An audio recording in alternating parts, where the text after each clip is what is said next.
y con papas. Escúchame, mírame, mírame. Carne, zanahoria, cebolla, papas. ¿Sí? Sí. ¿Qué es esto? Ia. Zanahoria. Mírame, mírame, mírame. ¿Qué pasa? Oh. ¿Se cayó? Ok. No tienes que hacer así el show grande. Y ahora necesitamos una cebolla. Sí. Papa. Papa. Okay, today we're gonna make beef stew. Sudada de carne. She's gonna wash. I'm going to peel. A little update of our language, kind of like, you know, I started posting a lot of videos a while ago about Emmy. You know, I only speak to Emmy in Spanish, and then I've been getting quite a few comments asking, like, you know, do I speak to her in English now, because they kind of hear me in some videos. Sometimes she's saying English stuff, so like, what's going on with that? So let me give you a little bit of an update. One, I speak to Emmy, I want to say 98% in Spanish. Now, when you do hear me speak to her in English in a video that I'm posting, it's simply because I, as a bilingual person, have a really big problem, like, differentiating when to use the right language when I'm filming a video and talking to you guys, because the major of my audience is English speaking. So I never want to make a video and make people feel left out, like they couldn't really understand what was going on. So I try and say it in English because of you guys, but to her it means absolutely nothing. Although she does understand a lot of English words, I wouldn't necessarily say that she, I wouldn't necessarily say that she understands English sentences per se. That is something that is not commonly used with her, and her dad is not fluent in Spanish. Mira, me coges esto por favor y lo tiras allá, así. Uno, pum, lo tiras para allá. Y mira, todo eso también. So her dad is not fluent in Spanish, but he does understand a lot of it, which makes it quote unquote easier, but yet a little bit more difficult, because I didn't want to use the, you know, the one parent, one language method, and I was counting on my husband to only speak English to her so she could get that exposure there.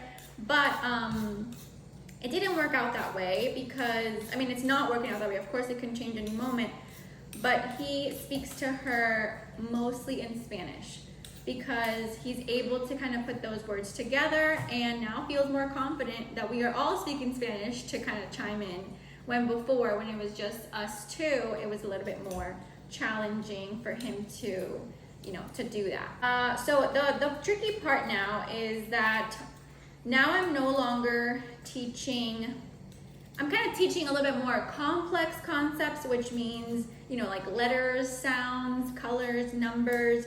Especially when I started the letters, I realized, well, Margie, like, my goal is not for her to learn to read in Spanish.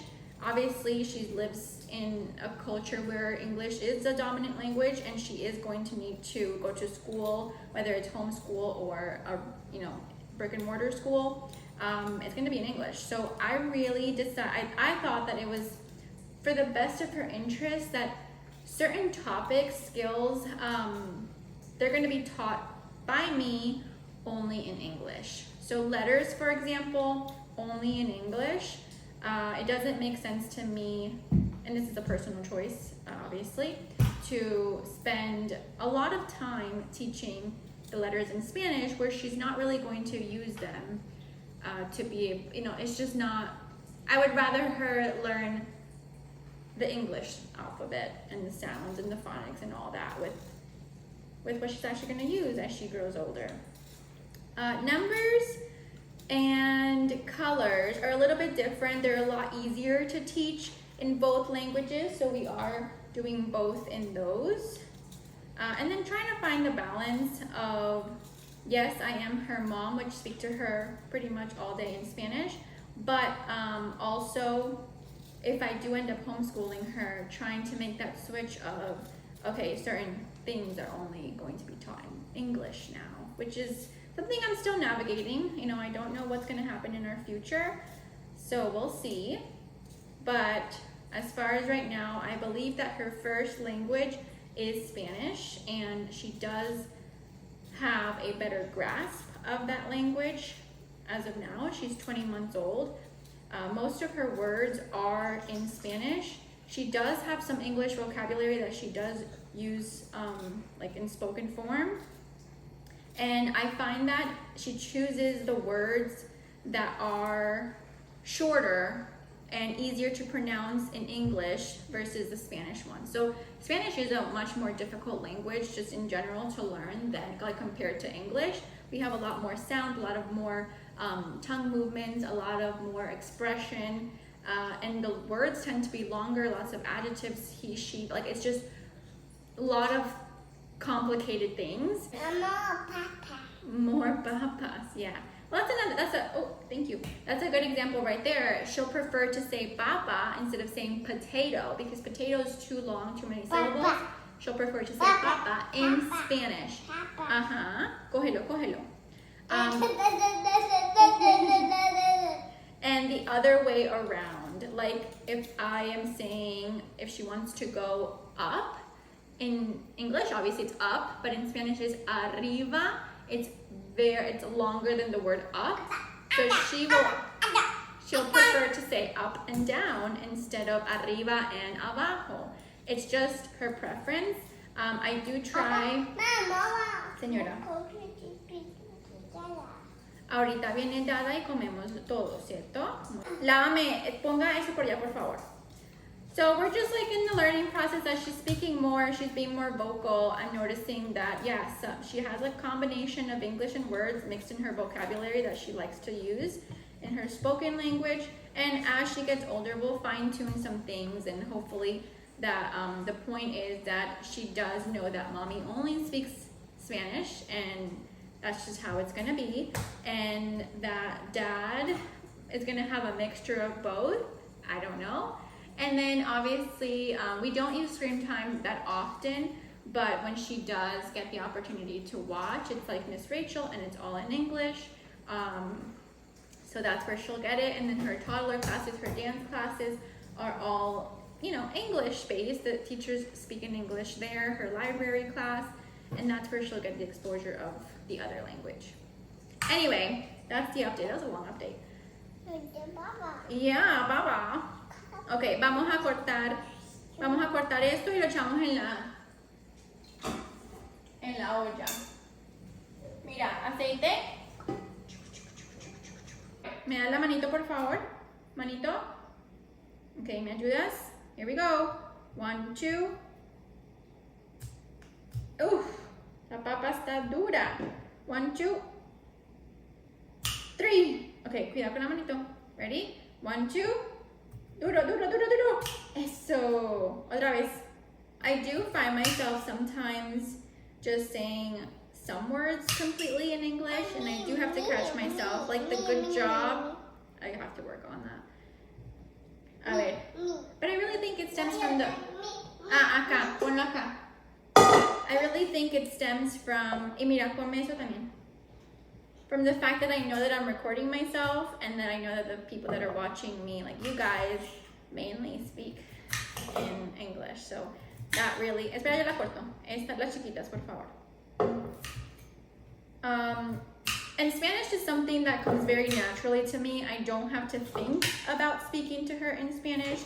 I know I've talked to many other moms. Oh, no! It's okay. Cuidado, mommy.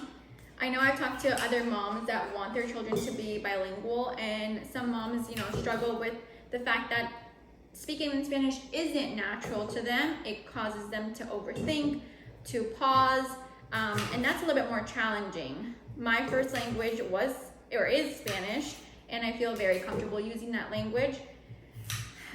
So it does come a little bit, tiny bit easier when it comes to speaking it at home. Okay, mira, acá hay más. Acá hay más. Eso, échalo ahí, todo. I also think she's picking up English when my husband and I talk to each other in English, obviously. We were actually talking the other night, and he said, why don't you just start talking to me in Spanish completely? And I'm like, whoa. Espera, mami, espera. Debe cortarlo. That would be like a complete game changer. Like, that's too much for my brain to handle. But we'll see. We'll see how that... I really love how interested he is in her knowing that language, like Spanish.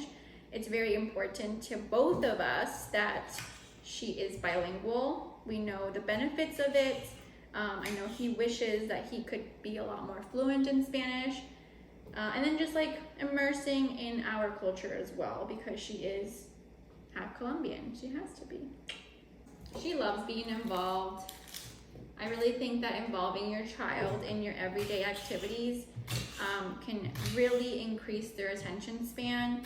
Something that I know that people always comment on is her ability to stay focused for long periods of time, and I think that plays a huge deal.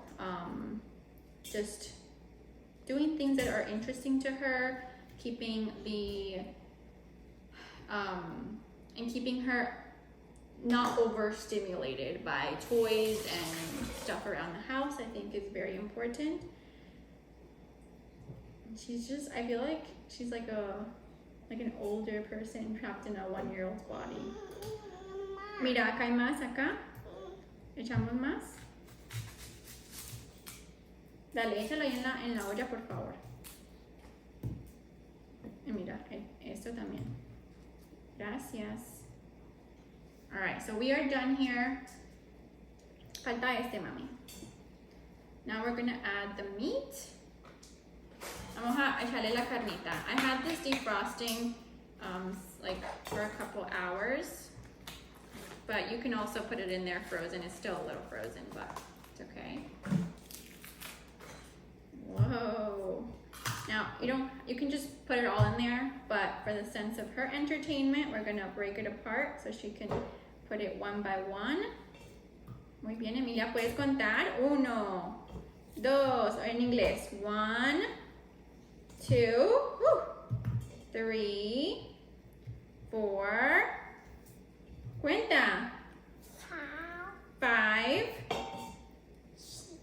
6, 7, 8. Let's do a 9. 9. You're 9. 10. Good job, Emily. We're gonna make. Dale, mami, échalo.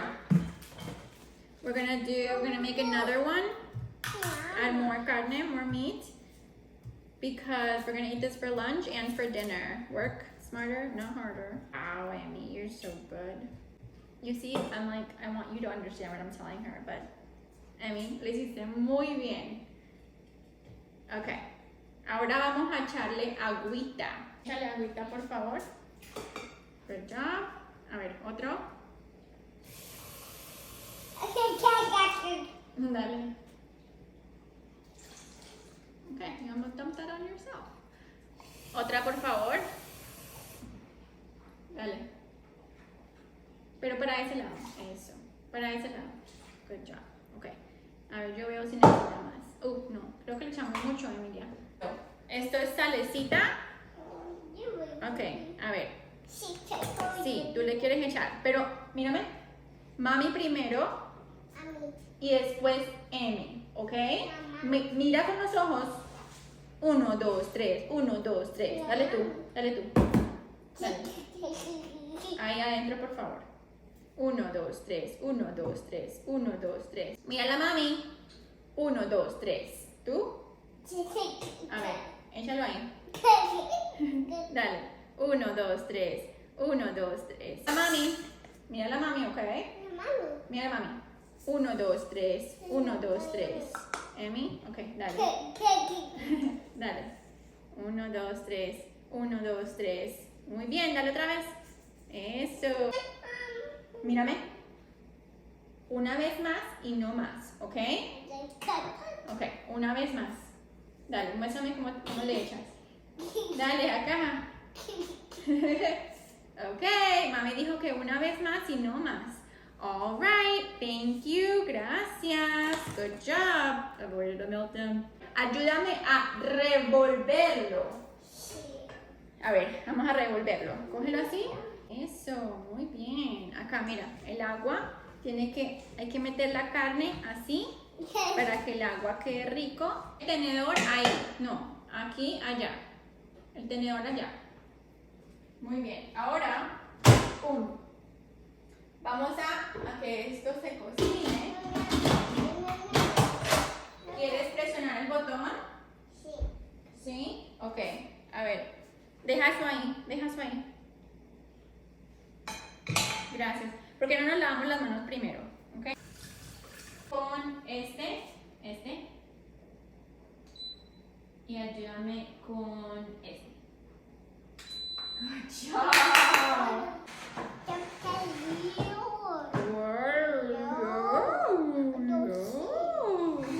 Espera un momentico, mamacita. Esto hay que guardarlo. Dale, echa ahí un poquito. Gracias. Ok, all done. Eso. Échalo ahí. 1, 2, 3. Good job. Despacio, por favor. Deja la mano ahí. Solo tienes que hacer así. 1, 2 y... Good job. Gracias. A ver, coge esto. Échalo, por favor. Dale. Good job. Otro. Esta es la última. La última agua y no más. ¿Ok? Dale. Échale, por favor. Muy bien. Gracias. Le vamos a echar la sal. Ok, a ver, tenme acá por favor. Esto, dale, échalo. Gracias. Y ahora lo revuelves. No, con la manito no, con la cuchara. Le falta un poquito de sal. Se le quedó la cuchara. Eso.